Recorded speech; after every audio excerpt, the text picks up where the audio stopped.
afternoon, David and Francisco. We are very honored to have the brothers Salazar with us tonight at the free open day of the entrepreneurs of Atelier d'Excellence. Hi, David. Hi, Francisco. Hi, Maria. How are you? I'm fine, thank you. Thank you for coming. Thank you very much for having us.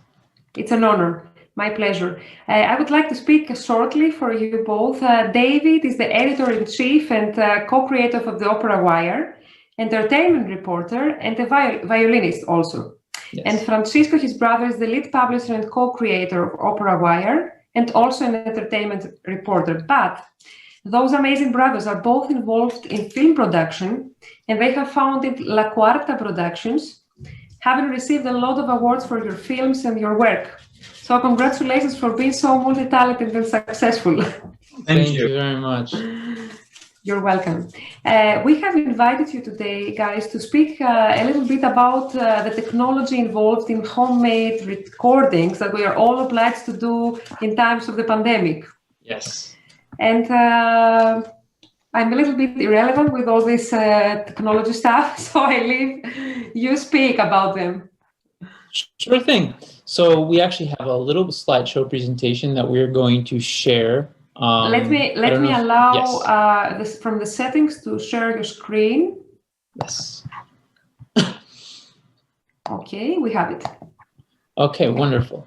So here we go. I'm going to share our little presentation for La Cuarta Productions. All right, so basically the way that we like to structure these like little seminars that we've done on this is to talk a little bit about, you know, the basic equipment and offer up very practical solutions for artists on you know, reasonable budgets. You know, we understand that right now this is the new way. Actually, for right now, while I speak, before I share, right now, obviously, you have to record opera performances, auditions, a wide range of things. And I've had the experience of doing it over the last few months with my wife, who's also a singer, who just spoke recently. And so, you know, taking all those things into account, we've kind of put together, you know, we've kind of, with our experience, come together a little package that offers up opportunities, you know, equipment opportunities for people that, you know, that have to do this, that have to, you know, opera singers. So the first thing we usually come up with is obviously you need the camera. And obviously there's a couple of options that we present here. You have a DSLR camera, and then you also can use your phones. This is something that obviously I think everyone has access to, and I think that it's something that no one should be afraid to utilize, especially with regards to their phones. The quality of phones these days is absolutely fantastic, and in many cases might even be a better option than the other cameras with regards to, you know, quality and things like that. And for the phone, you can also get a lens adapter, so you can put a different lens if you want to be if you want to have a close up or something, a different angle or something a little closer for to be able to be seen. So that's also. And actually, just to jump off that point, in previous classes that we've done where we've had singers test out with their setups and things like that, we've actually discovered that the lens adapters are very important because sometimes artists tend to put the camera very close to themselves. And we've noticed a huge difference the moment they push the camera back, because suddenly they're singing in the space, not singing to the camera. And that makes a huge difference for performances and for auditions as well. And I just want to point out as well, we are going, you know, we have a list of equipment that we can offer to you. If you want to reach out to us at lacuartaproductions@gmail.com and just email us and say, can you send us the list of items that you recommend? We will gladly respond with that checklist as well. Thank you so much for that. Because due to the competition, people are interested what mics they should buy and how they should use them and what is the best for them. So this is a great opportunity. I think now they are having 11 days to record, and they would be very glad to ask you, I think. Yes. There's also the option if you have like one of those first point and shoot digital cameras. Those were the first digital cameras that also has the option of shooting video as well, and they're pretty good. They're pretty good as well. So you know. My brother's actually done a lot of recent video work with a point and shoot camera, and it's worked out pretty well for him. Yeah, it has nice visual as well. So I think the one that we get a lot of questions about, and that's the sound recorder, because obviously for an opera singer, you know, at this point in time, the visual element is important, but the sound element can also be quite you know, there's a lot of question marks around it, you know, because you've never necessarily had to think about what's the best way to represent your sound on a recording on your own. So here I have a picture of a Zoom recorder. This is something that I know from my experience is extremely valuable, extremely useful, and very intuitive. And it's reasonably priced for the quality that you get. And speaking in other seminars that we've done and speaking with artists and what equipment they're using, this is a very popular tool for the most part because it's very versatile. We also have I have other options that we can recommend in terms of, you know, for live performances that we also use as well.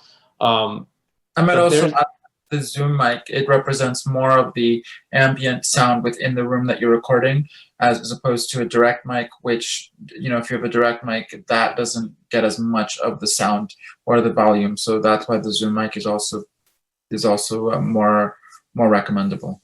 Yeah, and regarding sound recording tips and things like that, it's best, I mean, this is one of those things where, again, in working with artists on seminars and such, it's a thing where you have to figure out how your space works. Everyone's rooms and spaces have different reverberation depending on the size of the space, depending on how many things are in the space and how it absorbs the sound. So this is one of those things where you really need to spend time testing your microphones to figure out where the best quality sound comes from. Obviously, with opera singers, usually you want the mic a little bit removed from you because of how big the voice is. You don't want to overmodulate and crash the microphones. But you also need to figure out what's the sweet spot within your space to figure out where the highest quality of sound comes. And this is especially true when you're doing live auditions via Zoom or something like that, because it's a very unpredictable circumstance that you need to try it out a few times and test it to really see what's the best option and where's the best place to put the microphone. So, David and Francesco, do you think that it is preferable to record with a Zoom like this one that you showed instead of a mic? For example, I have the MV Shure 88. I use this one, and most of the people that I know use mics. But do you think that this recorder that can work as a mic too is a preferable choice? I think it depends on who you are and what your understanding of the microphones are. The reason why I bring up the Zoom is because it does everything for you. It acts as a microphone, and it's a mixer and a recorder. You know, depending on your setup, you might only have a mic, and then you need to figure out how to get the recorder. And so some artists might be willing to take that next step and figure out how to work with a separate recorder and plug it in with the mic or with their computer. I mean, it really depends on your own technical expertise and desire for such technical expertise. But the Zoom recorder kind of puts it all in one package and does it in a very versatile way, which is why we recommend it, because it's you know, for the person that's not necessarily the most tech savvy or is overwhelmed by all the sudden technical things they have to learn, this is a tool that kind of puts it all in one package, and it's extra steps that you don't have to worry about. Because obviously, like I said, yes. Sorry, I'm sorry. Do you recommend a specific model of the Zoom recorder? The one that I have here, the well, I'm sorry, excuse me, the 4H4N Pro is one that I've seen recommended. I'm not off the top of my head. I don't recall the model that I have, but that we have. But that's one that I know that a lot of people in our previous seminars have said that they use a lot of. Great. So okay, so let me continue.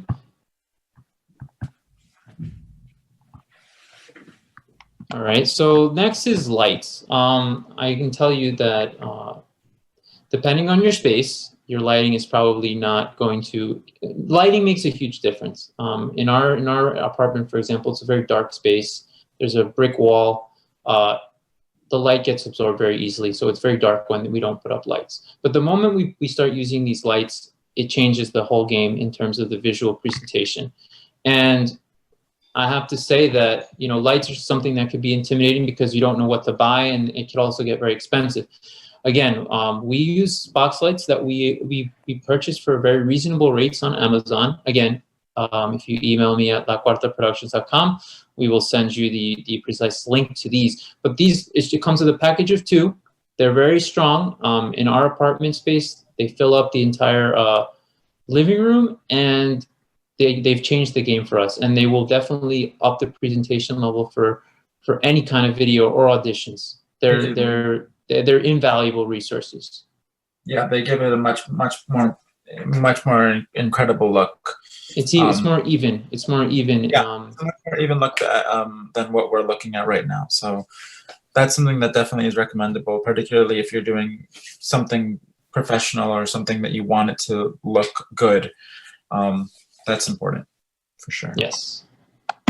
And so the reason why I said that I recommend the Zoom recorder, because it brings everything into one package, is because of the added technical challenges that you're going to have in terms of putting a video together. And that brings me to editing, which, you know, is one of those things that there is a certain learning curve depending on where you are with film editing and with video editing. So here's a list of 4 different programs that are available for Microsoft computers or for Apple computers. That's the case with OpenShot and iMovie. They're both free softwares. My brother has more experience using iMovie, I know.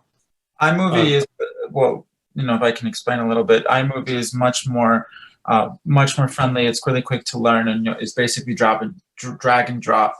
Whereas something like Adobe Suite you have to pay for, and it's a little bit more technically advanced. That's also very easy to learn. But you know, if you don't really have much experience with editing, you know, something like OpenShot or iMovie is really quick.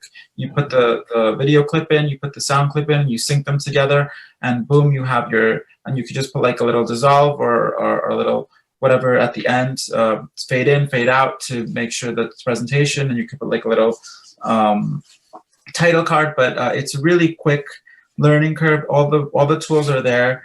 And if you want to do some sound editing, Audacity is for that, or there's also Pro Tools. But again, that's why you want to get a Zoom recorder, because it's already mixed for you. It's the amount of sound editing that you have to do is very far in between, and it's the most clear sound when you have a recorder with a mixer at that point. And all you have to just do when you get to the editing program is just put and sync together, and then you're golden. Not to like make this an extended Zoom recorder commercial, but we recently did a video production outdoors in an open space on a rooftop at night. It was a very windy night. I can't stress that. And my brother put the Zoom recorder, he covered it with a windbreaker, and you know, in editing this video, the sound recording quality is very good. It's very good. We were very afraid of the fact that there was going to be wind blowing in front of the microphone, and you could not tell. That's level. You put a wind. You always put something to protect the recorder. But yeah, it was very effective in doing it, and you had a very concise sound that allowed you to have clean vocals and everything around it. Again, that is the most basic and probably the most effective way to record your voice. Obviously testing and making sure that it's in the right place, but it's the most effective way, especially if you're not very savvy when it comes to recording sound or making videos and stuff like that. So I think that's very simple. Sounds very simple what you have sold until now. Yes. Here's just a couple of things, a few tips that we've acquired through experience and also through conversations with other singers in these seminars. So camera placement, there's always a question about that. I think what we concluded in one of the seminars that we did was you want to have your waist up at the very least, because at least it gives you you don't look like you're being crammed in front of the camera, and you also have a little bit of space to kind of give your performance. And also as far away as possible, so that you're not singing to the camera or you don't feel like you're being constricted by the camera. Make sure that your camera isn't make sure that you feel comfortable in front of the camera. So if it's farther away, it generally makes you feel more comfortable. The same with the microphone. The microphone you have to test out, you have to play with, you have to make sure that when you're working with your microphone, you have to make sure that your sound is as clean and crisp as possible. Make sure that it's not overmodulated. Make sure that it will basically show your voice in the best way possible. Obviously, when you record your voice into a microphone, it's always going to be different, but make sure that when you're recording the microphone is basically taking the best part of your voice. So experiment with it. Make sure that you're comfortable with where it is.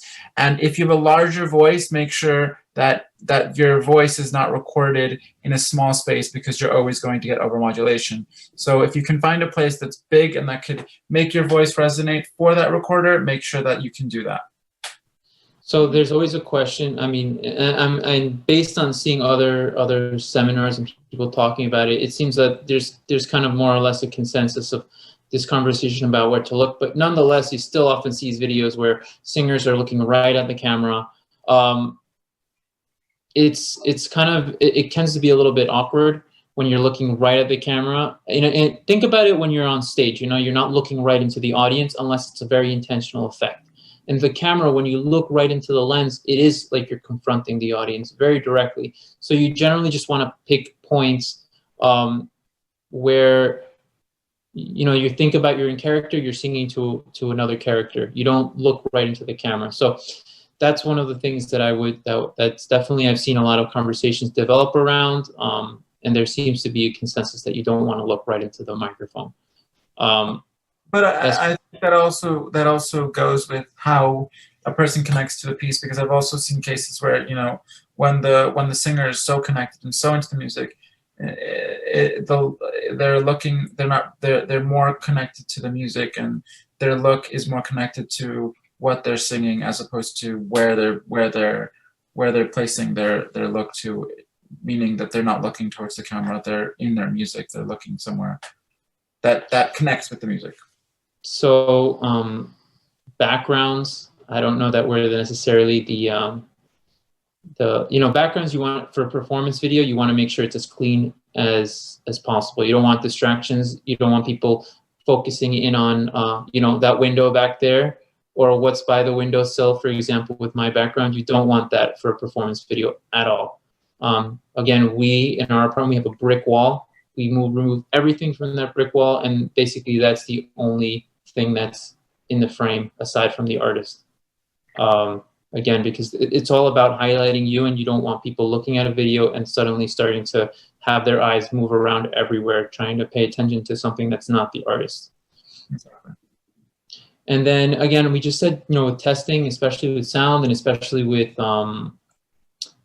when you're doing live auditions, you need to test it out before you do the performance, because you never know what you're going to get. I've had many experiences where you think you know exactly how it's going to sound, and then you go online because the Wi-Fi or your cable or your internet is a little bit unstable, and the results are a little bit strange. You can never test too much, is what I would say. And then finally, there's the. Remember, you have what's the cable that you use for the Ethernet cable. Ethernet cable. That's something that also we recommend, because a lot of the times our internets are going on and off, so it's better to have a connection direct to your internet, so that you can have the best connection possible. Yes, and then finally, it's just the question of tracks, because obviously a lot of artists right now don't have access to pianists necessarily. So what you want in this case is, if you're recording a piece beforehand to send, what I would recommend is actually get an earbud. And I'll recommend some earbuds in the list of items that we have. Record your voice alone. And then when you go into an editing suite, you put it together with the tracks. And that's going to give you the best quality recording possible. Because what we started to do at the beginning of the pandemic was we would record with the audio track at the same time as the vocals. And to a certain extent it works, but there's some balancing issues that you can't really control. And it creates, it limits you in terms of how you can improve the video. So I would definitely recommend, if you can, get an earbud and record them separately. And then for a live performance, if you're doing an audition and you have to have the track, the voice is the most important thing. You obviously want to have the track so you can hear it. And so it should be, the most important thing is that you can hear the track and that they can hear your voice. Yeah. You don't want the track overpowering your voice on their end so that you can hear the track. Yeah, because ultimately it's going to be very distracting and you're not going to know what to listen to. So the voice is the most important thing. The track, if it's for a live audition, great, it can be there, but the voice is the most important thing. Great. And yeah, this is where we usually leave it to Q&A. We were supposed to have questions, but unfortunately we cannot take them tonight. It's okay, but can people write to you, freely to this email address that you provided? Yes. To ask questions? That would be fantastic. And maybe later, as I told to Eugenia, we can hold an AD webinar for this issue. Okay. Yeah, we'd love that. It's something that people are really looking very much to find information in terms of this stuff, because we are artists, we are not technology geeks, right? And we have been in these circumstances that are so strange and, unique. You don't know what to do, but you still have to do your job. And we have to find ways to facilitate our life. Mm-hmm. Yes, exactly. So thank you so much for coming today and giving from your precious time. You're so busy, both of you, and offering this advice to our audience. And we really look forward to the next time with you. Thank you very much. We hope this was valuable for everyone watching. And thank you very much, Maria, for inviting us for this opportunity. Thank you. You're both inspirational, doing so many things so well together. And continue the good work. Thank you so much, Thank you. Maria. Thank you very much. Have a great day. Bye. You as well. Bye-bye. Bye, Francisco and David. Ciao. Bye.